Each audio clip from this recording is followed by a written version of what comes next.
پاکستانیوں کو پتہ نہیں کیا ہو گیا، یہ ناشتے نہیں کرتے. ناشتہ میکسیمم امیونٹی دیتا ہے، ناشتہ میکسیمم بلڈ سرکولیشن کو اچھا رکھتا ہے، ناشتہ مائکرو بایوم کو فیڈ کرتا ہے. کیوں؟ کیونکہ آپ کی باڈی جو ہے وہ ایک ردم فالو کرتی ہے. میرے پاس آنے والے سارے پیشنٹس ان ٹرمینالوجیز سے بڑی اچھی طرح واقف ہیں کہ آپ کی باڈی کو اللہ نے بنا کے جب بھیجا اس دنیا میں تو اس کے نظام کو سورج نکلنے اور سورج ڈوبنے کے ساتھ کنیکٹ کر دیا. تو صبح 9 بجے سے پہلے آپ کو ناشتہ کرنا ہے. اگر آپ صبح 9 بجے سے پہلے ناشتہ نہیں کرتے ہیں تو چاہے آپ جتنی مرضی طاقتور اور صحت مند خوراک کھائیں گے، اس کی توانائی یا اس کی ایبزارپشن آپ کو 50 سے 60% ملے گی. جتنا آپ 9 بجے سے آگے نکلتے چلے جائیں گے خوراک لینے میں، اتنی آپ کی امیونٹی کمزور ہوگی، اتنی آپ میں لیتھارجی ہوگی، اتنی آپ فیئر کا شکار ہوں گے، اتنا آپ کی سرکولیشن افیکٹ ہوگی، اتنا آپ کا مائکرو بایوم ویک ہوگا. تو کوشش کیجئے کہ ارلی ناشتے کرنے کی عادت ڈالیے. لیکن ہو کیا رہا ہے، جیسے ہی چھٹیاں شروع ہوئی ہیں لوگ سمر ہالیڈیز کے موڈ میں چلے گئے ہیں. مریض آ کے مجھے کہہ رہے ہیں جی میں تو جی بس جب سے چھٹیاں ہوئی ہیں 12 بجے اٹھ رہا ہوں، 1 بجے اٹھ رہا ہوں. تو آپ کا خیال ہے کہ ان لوگوں کی امیونٹی اچھی ہوگی؟ کیسے یہ کلیم کر سکتے ہیں کہ جی میں نے ہاتھ دھو لیے ہوں تو میں بچ گیا ہوں؟ بالکل نہیں. صرف ہاتھ دھونے سے آپ نہیں بچ جائیں گے، آپ کو اپنی پوری باڈی کی کیئر کرنی پڑے گی. پھر آپ لوگوں نے وہ کھانے نہیں کھانے جو دیر ہضم ہے، کیونکہ پاکستانی قوم ڈس فنکشنل لیور کا شکار ہے. جو ریڈیولوجسٹ ہیں، جو الٹرا ساؤنڈ کرتے ہیں، وہ یہ بتاتے ہیں کہ تقریباً 85 to 90% جو پاکستانیز ہیں ان کے جگر فیٹی ہیں، فیٹی لیور ہے.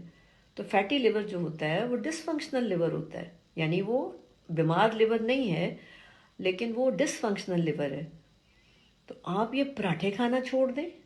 Paratha is very unhealthy food generally, اور جب ایک ڈیزیز پھیلی ہو تو ویسی بہت بری ہے، بہت ہی برا ہے. پراٹھا بھول جائیں. اور ایک اور نیا نشہ مجھے جو پاکستانیوں کا ڈسکور ہوا ہے وہ دودھ پتی کا ہے. یعنی ہم لوگوں کو چائے بنانا سکھانی پڑ رہی ہے پاکستانیز کو. نہیں آپ نے پینی وہ چائے جس میں دودھ پتی کے ساتھ پکتا ہے. جب دودھ پتی کے ساتھ پکتا ہے تو کوئی ایسا کمپلیکس بنتا ہے جو آپ کی باڈی کو بیمار کرتا ہے، آپ کی سرکولیشن افیکٹ کرتا ہے، آپ کے لمفیٹکس کو افیکٹ کرتا ہے. تو آپ نے چائے جیسے شروع میں بنائی جاتی تھی، وہ جو ٹی پاٹس اور شوگر پاٹ اور ملک پاٹ کا کانسیپٹ تھا آپ ہمارے پیرنٹس کے زمانے میں، اسی طرح چائے پئیں، سیپریٹ چائے پئیں، تھوڑی سی دودھ ڈال کے چائے پئیں. اور ناشتوں میں چپاتی کھائیں، چپاتی کھائیں، سالن کھائیں، اور جو آپ نے کھانا ہے دہی کھائیں، جو آپ کو سمجھ آتا ہے. لیکن ناشتہ پیٹ بھر کے کریں، 9 بجے سے پہلے کریں، اور چائے کو ناشتے سے پہلے پئیں. اور اگر آپ کرونا کے حساب سے اسپیشلی پوچھنا چاہتے ہیں تو میں آپ کو یہ بتاؤں گی کہ ایک بلیک ٹی میں دے رہی ہوں سب کو، اور ایڈوائز بھی کر رہی ہوں کہ اپنے ناشتوں سے پہلے چائے کا کہوہ بنائیں، اس میں تھوڑی سی چینی ڈالیں، شکر نہیں میں نے کہی، چینی، اور اس میں ایک لیمن ڈالیں. تو جیسے ہی آپ اس میں لیمن ڈالیں گے اس کا رنگ بلیچ ہو جائے گا، وہ ریڈش قہوہ بن جائے گا. تو اس قہوے کو آپ ایمٹی سٹمک لے لیں. تو یہ آپ کے جو باڈی کی انٹرنل ٹرین ہوتی ہے یا انٹرنل انوائرمنٹ ہوتی ہے، اس کی پی ایچ کو ایسے بدلتا ہے کہ اس میں وائرس کی گروتھ تھوڑی سی مشکل ہو جاتی ہے. تو بلیک ٹی ود لیمن سب سے آسان ترین سستی ترین چیز ہے جو آپ دن میں 3-4 دفعہ پی سکتے ہیں، بٹ آلویز بیفور میلز، کھانوں سے پہلے. کھانوں کے بعد اگر آپ چاہتے ہیں تو تھوڑی تھوڑی سی گرین ٹی پئیں بس. اس کے علاوہ ناشتے میں آپ کی کوئی خاص احتیاط نہیں ہے. جو آپ کھانا چاہتے ہیں، روٹی کے ساتھ دہی کھانا چاہتے ہیں دہی کھا لیں، انڈا کھانا چاہتے ہیں انڈا کھا لیں، سالن لیں، چنے کھائیں، دال کھائیں، چٹنی لینی ہے چٹنی لے لیں، پیاز کھانے ہیں پیاز کھا لیں، اچار کھانا ہے اچار کھا لیں. پراٹھا نہیں کھانا صرف. سو میجرلی پراٹھا جو ہے، سیریلز نہیں کھانے. بڑا متھ ہے کہ جی سیریلز بڑے ہیلدی ہوتے ہیں. Cereals are plastic foods. So no cereals. اگر سیریل میں ایڈوائز کرتی بھی ہوں تو وہ گندم کا دلیا ان مریضوں کو جو ڈائجسٹ نہیں کر پاتے، جو بیماریوں کا سیریس بیماریوں کا شکار ہوتے ہیں، وہاں پہ ان کو صرف دلیا کچھ عرصے کے لیے دیا جاتا ہے، اس کے بعد واپس ان کو نارمل کھانوں پہ لے آتے ہیں۔ پھر اس کے علاوہ جو چیزیں آپ کو تھوڑا نقصان دے سکتی ہیں وہ یہ ہے کہ ناشتہ ہیوی رکھیں، دوپہر کا کھانا ہلکا رکھیں۔ آپ کے جسم کو اللہ نے روزے کے طریقے پہ بنایا ہوا ہے، very heavy breakfast, light lunch and good dinner, یہ 2 میجر میلز ہیں، اور دوپہر کو آپ نے تھوڑا سا ہلکا کھانا ہے۔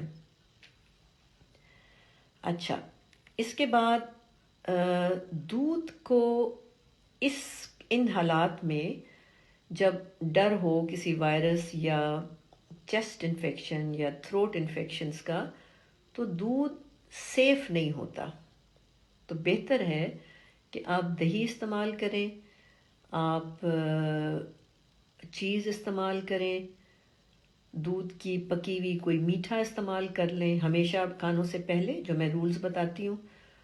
اور لیکن پیور دودھ پینا اتنا سیف نہیں ہوتا، یعنی پریویلنگ جو بھی کنڈیشن ہے اس کی بات کر رہی ہوں میں۔ کافی از آل رائٹ، سو دودھ کی مختلف شکلوں میں سے خالی دودھ سیف نہیں ہے، کافی ٹھیک ہے، دہی ٹھیک ہے، چیز ٹھیک ہے، یا دودھ کا بنا ہوا کوئی میٹھا ٹھیک ہے۔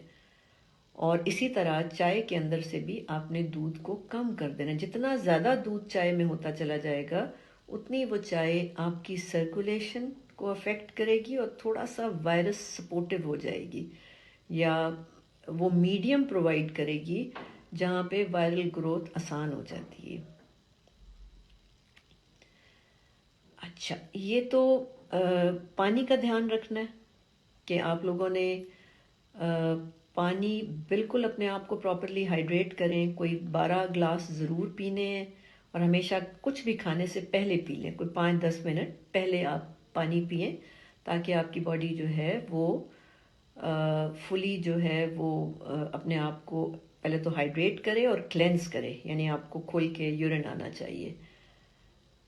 یہ جو موسم چل رہا ہے یہ ویسے ہی چینجنگ موسم ہے، اور اس کے اندر الرجیز وغیرہ آ جاتی ہیں۔ الرجیز اگر چل رہی ہیں کسی کو تو وہ گرم ڈرنکس جیسے چائے کا استعمال زیادہ کرے، گرم پانی کا استعمال کرے، جن کو آلریڈی چل رہی ہیں، بلیک ٹی کا استعمال زیادہ کرے، یخنی کا استعمال زیادہ کرے، بلیک کافی کا استعمال زیادہ کرے، اور گرین ٹی بھی الگ سے بھی پی جا سکتی ہے، یعنی کھانوں کے بعد بھی لے سکتے ہیں اور ویسے بھی پی جا سکتی ہے۔